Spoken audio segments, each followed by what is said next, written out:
Friends, हम लोग को आज पढ़ना है मास एंड वेट। ठीक है, मास एंड वेट।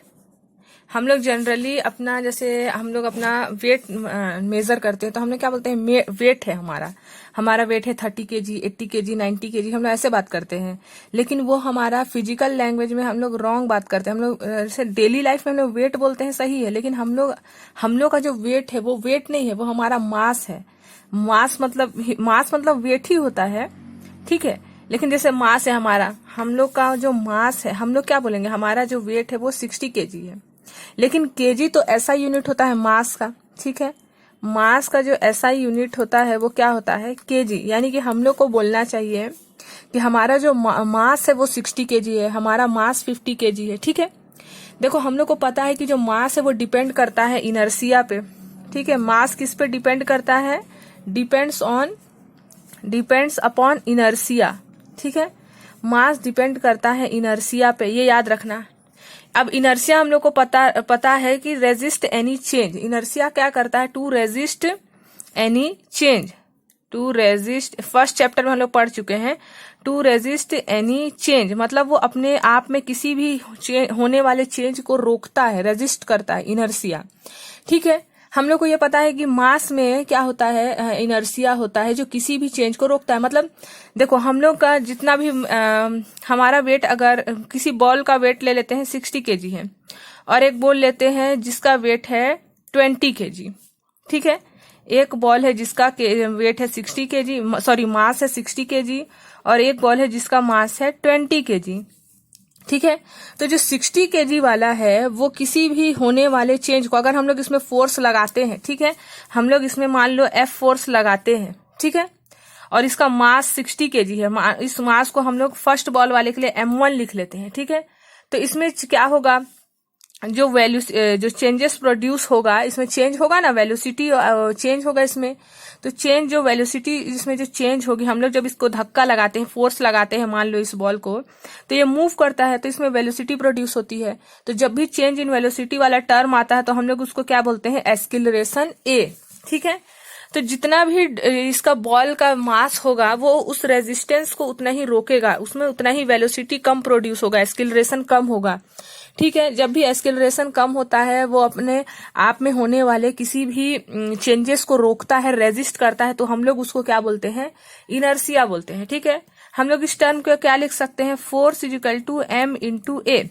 कोई सा भी बॉल ले लिया, कोई सा भी हम लोग ऑब्जेक्ट ले लिए जिसका मास है M1, ठीक है, या फिर कुछ भी मास ले, दो बॉल का मैं अभी आप लोगों को कंपेरेटिव पढ़ा रही हूँ, कंपेयर करके, इसलिए मैं इसको M1 मान लेती हूँ इस मास को, और इस मास को M2 सिर्फ कंपेयर कर रहे हैं इसीलिए। ठीक है, तो कोई सा भी हम लोग एक ऑब्जेक्ट ले लिए जिसमें मास है, फोर्स है, और जिसका वेलोसिटी चेंज हो रहा है, तो हम लोग इसका फॉर्मूला बना सकते हैं, F equal to MA, mass into acceleration क्या होता है, फोर्स के इक्वल होता है। हम लोग इसके प्रीवियस चैप्टर में पढ़ भी चुके हैं। ठीक है, अब देखो ऐसे ही सेम इस बॉल में जो है उसमें भी मास चेंज होगा, इसमें भी हम लोग फोर्स लगाएंगे तो इसमें भी मास चेंज होगा, सॉरी फोर्स लगाएंगे तो जिसका मास है M2 वो भी क्या करेगा, वेलोसिटी प्रोड्यूस होगा, और इसमें भी क्या होगा, एक्सीलरेशन होगा। ठीक है, तो लेकिन ये 20 kg का है, इसका मास कम है, तो जो इसका चेंजेस होगा वो ज्यादा होगा। ठीक है, इसका जो चेंजेस होगा वो ज्यादा होगा, इसमें इनर्सिया क्या होगी, मेरा कहने का मतलब ये है, मैं ऐसे इसलिए बता रही हूँ ताकि आप लोगों को समझ में आ जाए कि इनर्सिया का टर्म इसमें क्यों आया है। ठीक है, इनर्सिया क्या करता है, रेजिस्टेंस को रेजिस्ट करता है, किसी भी चेंज को रोकता है, किसी भी होने वाले चेंज को, है ना। तो 20 kg का तो जो हमारा मास है वो क्या है, कम है, तो इसमें इनर्सिया कम हो जाएगी, इसमें इनर्सिया कम हो जाएगी मतलब रेजिस्ट कम करेगा, किसी भी चीज को रोकने का इसका पावर क्या हो जाएगा, कम हो जाएगा। ठीक है, अच्छा, अब मास का अगर हम लोग डेफिनेशन लिखना, ऐसा यूनिट याद रखना, मास का ऐसा यूनिट होता है केजी। ठीक है, अगर आप लोगों को मास का डेफिनेशन लिखना है तो आप लोग लिख सकते हैं द टोटल क्वांटिटी। ठीक है, the total quantity of material, the total quantity of material, material मतलब कोई सा भी ऑब्जेक्ट। ठीक है, और क्वांटिटी का मतलब बात कर रहा है मास से। ठीक है, तो the total quantity of material of an object किसी भी मटेरियल का क्वांटिटी, किसी भी कोई भी मटेरियल ले लिए, मटेरियल के मतलब बॉल ले लिए या फिर आयरन ले लिए, तो वो सब क्या है, मटेरियल है, अलग अलग डिफरेंट टाइप का क्या है, मटेरियल।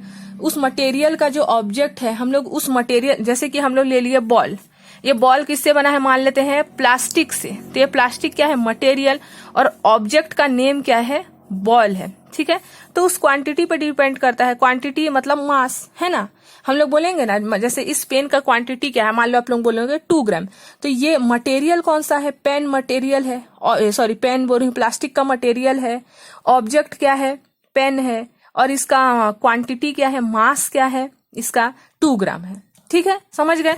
तो the total quantity of material of an object is known as its mass, ठीक है। तो हम लोग इसको मास बोलते हैं, और मास का जो ऐसा यूनिट होता है वो क्या होता है, केजी होता है। तो इससे आप लोगों को पता चल गया होगा, जिसका भी मास ज्यादा होगा उसमें इनर्शिया पावर ज्यादा होगा, जिसका भी मास कम होगा उसमें इनर्शिया पावर भी क्या होगी, कम होगी, ठीक है। तो और हम लोग जैसे किसी भी मास को मेजर करते हैं तो हमेशा 2 kg, 4 kg, 5 kg, 60 kg, 90 kg ऐसी मेजर करते हैं, ठीक है। तो हमारा हो गया मास में कुछ खास नहीं था, बस इतना पता रहना चाहिए इनर्शिया कब कम और ज्यादा होती है, वेलोसिटी कैसे चेंज हो रही है ना, और हमारा इसका एसआई यूनिट क्या है और डेफिनेशन क्या है, बस इतना ही में हमारा काम हो जाएगा। अब हम लोग देखते हैं वेट, ठीक है। अब हम लोग देखते हैं कि वेट क्या है, मास तो पढ़ लिए, अब वेट देखेंगे। सबसे पहले मैं ये बता दूं कि वेट का ऐसा यूनिट होता है न्यूटन, ठीक है। वेट का ऐसा यूनिट होता है न्यूटन, जिसको हम लोग कैपिटल एन से शो करते हैं, ठीक है। अब हम लोग वेट का टर्म देखते हैं इसमें। तो सबसे पहले मैं आप लोगों को वेट का एक बार डेफिनेशन बता देती हूँ। इससे प्रीवियस टॉपिक जो हम लोग फ्री फॉल बॉडी वाला है ना, फ्री फॉल बॉडी में एक्सीलरेशन को हम लोग किस में चेंज कर देते थे, ग्रेविटी में, क्योंकि जो फ्री फॉल बॉडी है वो हमेशा किस में आती थी, ग्राउंड में, उसी से रिलेटेड है वेट, ठीक है। तो पहले मैं वेट का आप लोगों को डेफिनेशन बताती हूँ, तो आप लोगों को पूरा क्लियर हो जाएगा, ठीक है। वेट होता क्या है, इतना तो पता चल गया कि वेट का जो ऐसा यूनिट है वो क्या है, न्यूटन है, जिसको हम लोग शो करते हैं कैपिटल एन से, ठीक है। तो हम लोग इसका डेफिनेशन लिख सकते हैं, the force by which an object, ठीक है, कोई सा भी ऑब्जेक्ट में हम लोग जब फोर्स लगाते हैं, अट्रैक्टेड टूवर्ड्स, अब हम लोग फ्री फॉल बॉडी में क्या पढ़े थे, अर्थ में ग्रेविटी होता है, वैसे ही वेट है, ठीक है। हमारा जो वेट है वो डिपेंड करता है किस पे, अर्थ पे, अर्थ अट्रैक्ट करता है उस वेट को, ठीक है। तो हम लोग क्या लिख सकते हैं, the force by which an object attracted towards, ठीक है, टूवर्ड्स द अर्थ। अब अर्थ में अट्रैक्ट कर रहा है, यानी कि इसका एक्सेलरेशन जी हो जाएगा, ग्रेविटी पावर आ जाएगा इसमें, ठीक है। Towards the earth is called weight, is called the weight of an object, ठीक है। वेट का डेफिनेशन क्या है, the force by which an object attracted towards the earth, ऐसा ऑब्जेक्ट जिसको अर्थ अट्रैक्ट करता है, ठीक है। जैसे अभी मैं पेन ऐसे रखा हुआ है, तो ये इसका मास, हम लोग इसका मास के बारे में बात कर रहे हैं, लेकिन वही मैं अगर पेन को ऊपर से किसी हाइट से नीचे करूं, मतलब ये फ्री फॉल बॉडी बन जाए, वो ग्रेविटी से नीचे जा रहा है, ठीक है, अर्थ अट्रैक्ट कर रहा है, तब हम लोग उसको वेट में, मतलब न्यूटन में इसको मेजर करेंगे, ठीक है। तो हम लोग देखते हैं कि ये कहना क्या चाह रहा है, ठीक है। एग्जाम्पल के तौर पे एक बॉल ले लेते हैं, ठीक है। इसका कोई सा भी वेट रहे, मान लो 2 kg, 3 kg, कुछ भी वेट रहे, इस बॉल को हम लोग, ये ग्राउंड है, अर्थ है, ठीक है, ग्राउंड मतलब जमीन है ना, अर्थ की ओर हम लोग नीचे गिरा दिए हैं इसको, ठीक है। ऊपर से हम लोग क्या करे हैं, नीचे छोड़ दिए हैं। तो हम लोग को पता है अर्थ में क्या होता है, ग्रेविटेशनल पावर होता है, ग्रेविटी होता है, तो अपने ओर अट्रैक्ट करेगा ही, है ना। तो हम लोग उसको जब छोड़ देते हैं तो उसमें क्या अप्लाई होता है, फोर्स अप्लाई होता है, उसी फोर्स को हम लोग क्या बोलते हैं, फोर्स ऑफ ग्रेविटी। इस अर्थ और ग्राउंड के, इस बॉल और इस ग्राउंड के बीच जो फोर्स लग रहा है, उस फोर्स को हम लोग क्या बोलते हैं, फोर्स ऑफ ग्रेविटी, ठीक है। क्योंकि ग्रेविटी की वजह से ही तो बॉल नीचे आ रहा है, अर्थ में क्या है, ग्रेविटी है, वही जो अर्थ का जो पावर होता है, फोर्स होता है ग्रेविटी का, वही उस बॉल को नीचे की तरफ खींच रहा है ना, अट्रैक्ट कर रहा है। वही चीज तो हमने को वेट का डेफिनेशन में अभी देखे, ठीक है। तो हम लोग को पता है कि ये जो बॉल है, जितना जैसे ऊपर है, मान लेते हैं इसका हाइट है एक 20 मीटर का एक बिल्डिंग है, ठीक है, ये ग्राउंड है, और यहां से आप लोग एक बॉल को नीचे फेंके हो, तो यहाँ से यहाँ तक आने में उसको थोड़ा ज्यादा समय लगेगा। मान लो यहाँ से यहाँ तक आने में इसको 1 मिनट लगेगा, सॉरी 2 मिनट लगेगा मान लेते हैं। लेकिन वैसे ही वो जैसे जैसे अर्थ के करीब आते जाएगा, नियर है ना, जैसे जैसे अर्थ के वो पास आते जाएगा ऑब्जेक्ट यानी कि बॉल है ना, उसका टाइमिंग क्या होते जाएगा, कम होते जाएगा। जहां उसको 2 मिनट लगता था वहीं वो जब अर्थ के और नजदीक आएगा तो वो 60 सेकंड में ही कवर कर लेगा।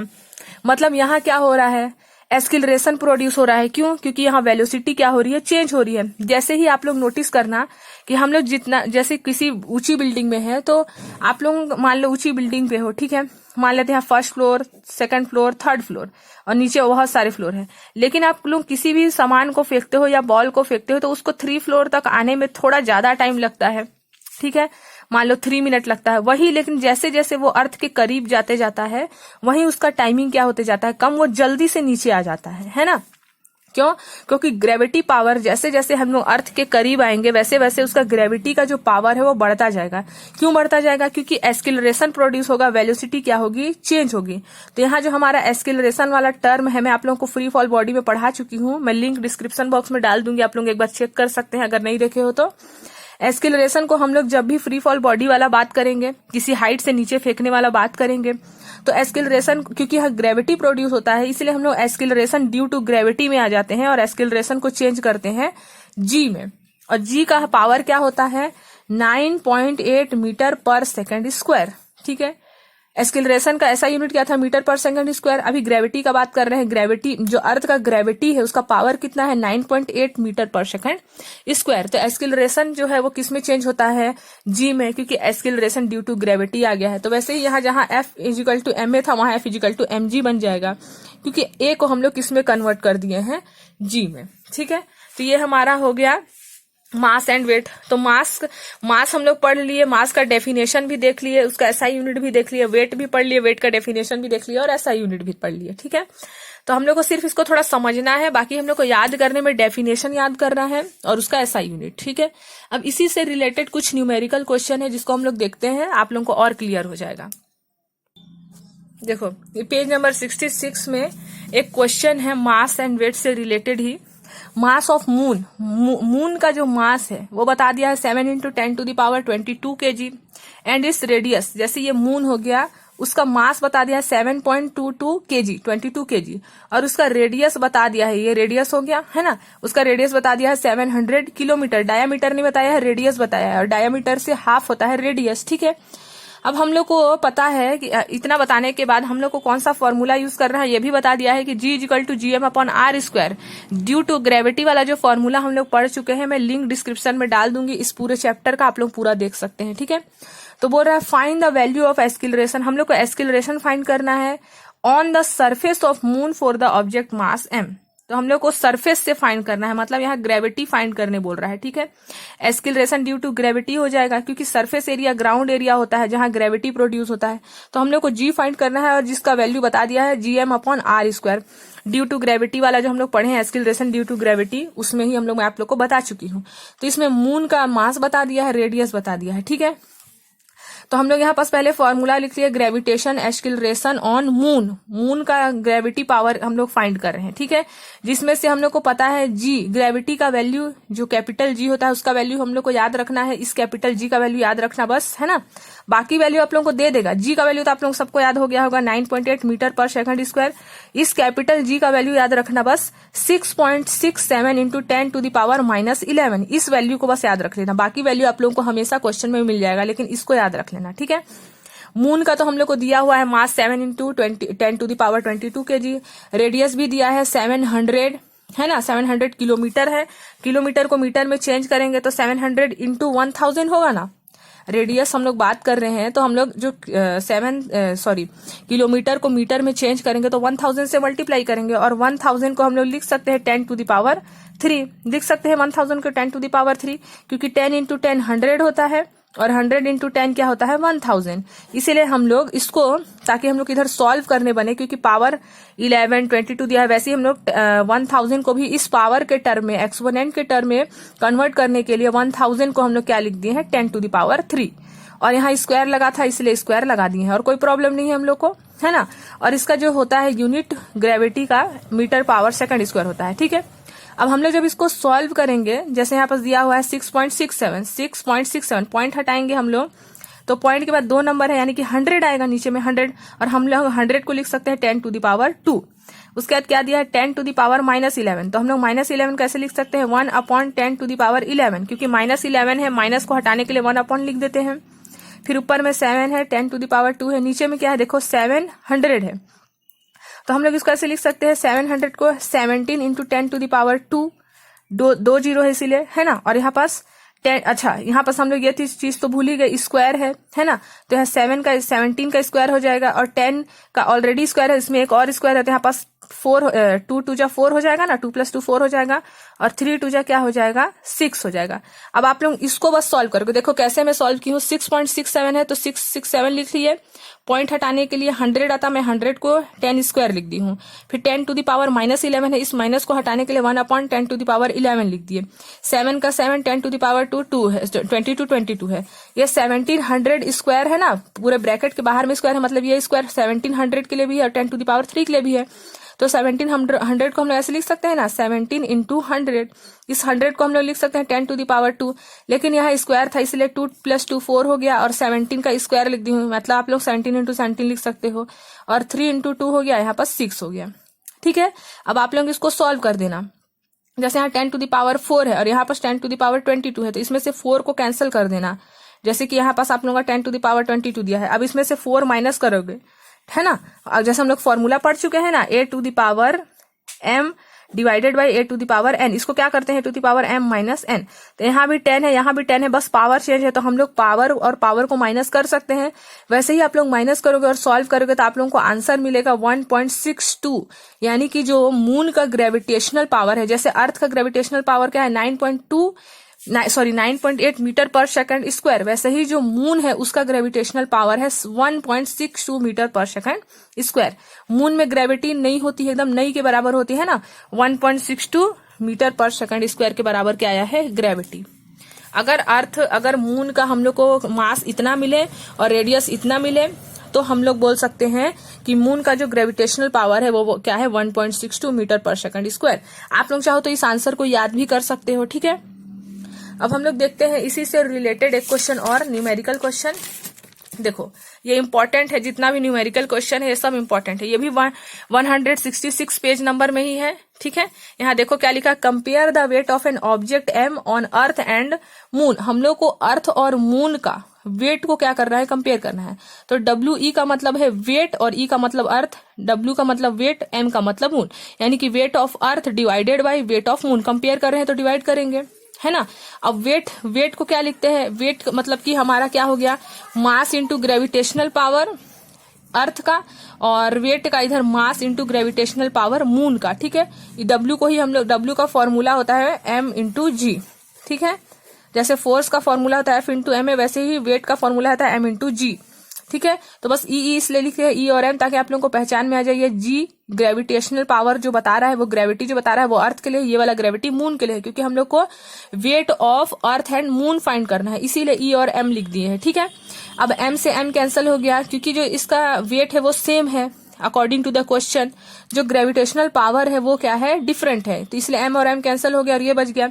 हम लोग को याद है कि ग्रेविटेशनल पावर ऑफ अर्थ क्या होता है 9.8 होता है, और ग्रेविटेशनल पावर ऑफ मून अभी हम लोग निकाले 1.62, अभी हम लोग निकाले थे यहाँ पास 1.62। ग्रेविटेशनल पावर ऑफ मून याद रखना 1.62, उसी को यहाँ रख दिए। अब इसको आप लोग सिर्फ डिवाइड करोगे तो आप लोग को मिल जाएगा, इसको डिवाइड करोगे तो 6/1 मिल जाएगा, यानी कि अपॉन में रहता है तो हम लोग रेशियो में लिख सकते हैं, तो 6:1, यानी कि अर्थ एंड मून का जो वेट है ना, compare the weight of an object, वो कितना है 6:1 का है ना। अर्थ और मून का जो अगर हम लोग कंपेयर करेंगे वेट का, तो क्या बोल सकते हैं 6:1 बोल सकते हैं। ऐसे ही एक क्वेश्चन और है 166 पेज में ही, the distance between centre of earth and moon का बता दिया इतना किलोमीटर है, how much force will they exert each other, कितना फोर्स लगाएंगे वो एक दूसरे को ढकेलने में, फोर्स लगाएंगे। ठीक है, तो फोर्स का बात कर रहे हैं, हम लोग को फॉर्मूला पता है G = देखो दो अगर ऑब्जेक्ट और उसमें अलग अलग क्या काम कर रहा है, फोर्स काम कर रहा है, तो हम लोग पढ़ चुके हैं ना, सबसे फर्स्ट में ही हम लोग जो चैप्टर स्टार्ट किए थे ग्रेविटेशन का, उसमें पढ़ चुके हैं ये वाला फॉर्मूला। अगर नहीं जानते हो तो देख लेना, बहुत इंपॉर्टेंट है इसको डिराइव करना। ठीक है, जिसके बीच में रेडियस r लगता था, m1 m2 अलग अलग रहता था, ग्रेविटी लगता था, रेडियस, है ना। तो अगर नहीं देखे हो अगर तो मैं आप लोगों का डिस्क्रिप्शन में डाल दी हूँ प्लेलिस्ट, देख लेना। तो इसके लिए फॉर्मूला याद रखना है, हम लोग को पता है g का वैल्यू याद रखना, मैं बोली हूँ 6.67 इंटू 10 टू द पावर -11। इसको बता देगा आप लोगों को, मास ऑफ अर्थ क्वेश्चन में देगा और मास ऑफ मून भी क्वेश्चन में देगा, ठीक है। मास ऑफ अर्थ का वैल्यू है, ये मास ऑफ मून का है, मैं यहाँ नहीं लिखी हूँ, लेकिन आप लोगों को क्वेश्चन कभी भी मिलेगा तो आप लोगों को मास ऑफ अर्थ और मास ऑफ मून का वैल्यू मिल जाएगा, ठीक है। और R2 का वैल्यू तो दिया ही हुआ है यहाँ पास, उसको रख दिए। अभी यहाँ स्क्वायर था इसलिए यहाँ स्क्वायर भी कर दिए हैं, ठीक है। तो यहाँ किलोमीटर को मीटर में चेंज कर रहे हैं इसलिए 1000 आएगा, 1000 के पावर में क्या लग गया, 3 लग गया। अब आप लोग इसको सॉल्व करोगे तो आप लोगों को फोर्स कितना लग रहा है, 7.3 इंटू 10 टू द पावर 28। इसको सॉल्व करना है, या फिर मैं तो बोलती हूँ कि बहुत टाइम लग जाएगा अगर एग्जाम में आ जाता है। तो आप लोग क्या कर सकते हो, अगर फोर्स बोल रहा है अर्थ और मून के बीच का एक्सर्ट फोर्स, तो याद रखना 7.3 into 10 to the power 28 newton होगा, ठीक है। क्योंकि वैल्यू तो सेम ही रहता है, ऐसा तो नहीं है कि अरे यहाँ पास तो ये वैल्यू दिया था कहीं चेंज हो जाएगा तो इसका फॉर्मूला वैल्यू भी आंसर भी चेंज हो जाएगा। वैल्यू हमेशा अर्थ का भी मास उतना ही रहेगा, मून का भी मास उतना ही रहेगा, ग्रेविटी का जो जी का वैल्यू होता है कैपिटल जी का वो भी कभी चेंज नहीं होगा, और रेडियस भी कभी चेंज नहीं होगा। तो आप लोग इस वैल्यू को चाहो तो याद रख सकते हो, 7.3 into 10 to the power 28 newton, ठीक है। अब हम लोग नेक्स्ट वीडियो में देखेंगे सेंटर ऑफ ग्रेविटी, ठीक है। तो सेंटर ऑफ ग्रेविटी बहुत इजी है, उसमें सिर्फ हम लोग को कुछ नहीं देखना है, थोड़ा सा डेफिनेशन देखना है और एक आध एग्जांपल, हमारा ग्रेविटेशन चैप्टर कंप्लीट हो जाएगा, ठीक है। तो मैं डिस्क्रिप्शन में आप लोगों का प्लेलिस्ट डाल दी हूँ, आप लोग चाहो तो जो प्रीवियस वीडियो है जिसका भी छूट गया है देखना चाहो तो देख सकते हो, ठीक है।